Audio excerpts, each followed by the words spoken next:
Congress MLA Komatireddy Rajagopal Reddy మరోసారి ఆసక్తికర వ్యాఖ్యలు చేశారు. అదృష్టం కలిసొస్తే త్వరలోనే తనకు మంచి పదవి లభిస్తుందని ధీమా వ్యక్తం చేశారు.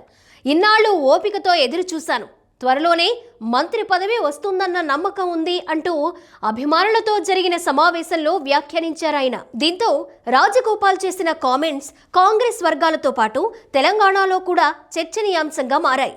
కొంతకాలంగా రాజగోపాల్ రెడ్డి మంత్రి పదవిని ఆశిస్తూ వ్యాఖ్యలు చేస్తూనే ఉన్నారు. బీజేపీ నుంచి కాంగ్రెస్ పార్టీలో చేరే సమయంలోనే అధిష్టానం తనకు మంత్రి పదవి ఇస్తామని హామీ ఇచ్చిందని పలుమార్లు బహిరంగంగానే చెప్పారు. పార్టీ పెద్దలిచ్చిన ఆ హామీ ఇప్పటి వరకు నెరవేరలేదంటూ అనేక సందర్భాల్లో మీడియా సమావేశాల్లో, బహిరంగ సమావేశాల్లో కూడా తన అసంతృప్తిని వ్యక్తం చేశారు.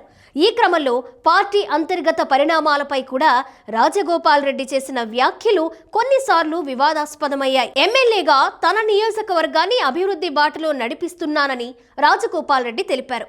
కాంగ్రెస్ పార్టీ అధికారంలో ఉన్నా లేకున్నా కూడా నియోజకవర్గ అభివృద్ధికి తాను నిరంతరం కృషి చేస్తున్నానని పేర్కొన్నారు. అదే మంత్రి పదవి లభిస్తే మరింత వేగంగా, విస్తృతంగా అభివృద్ధి పనులు చేపట్టే అవకాశం ఉంటుందని అభిప్రాయపడ్డారు. అయితే గతంలో మంత్రి పదవి దక్కకపోవడంపై అసహనంతో, కాస్త తీవ్ర స్వరంతో మాట్లాడిన రాజగోపాల్ రెడ్డి ఇప్పుడు మాత్రం సానుకూల ధోరణితో మాట్లాడడం రాజకీయ వర్గాల్లో చర్చకు దారితీస్తుంది. ఆయన మాటల్లో కనిపిస్తున్న ఆశావహ ధోరణి అధిష్టానం నుంచి ఏమైనా సానుకూల సంకేతాలు అందాయా అనే ఊహాగానాలకు బలం చేకూరుస్తోంది.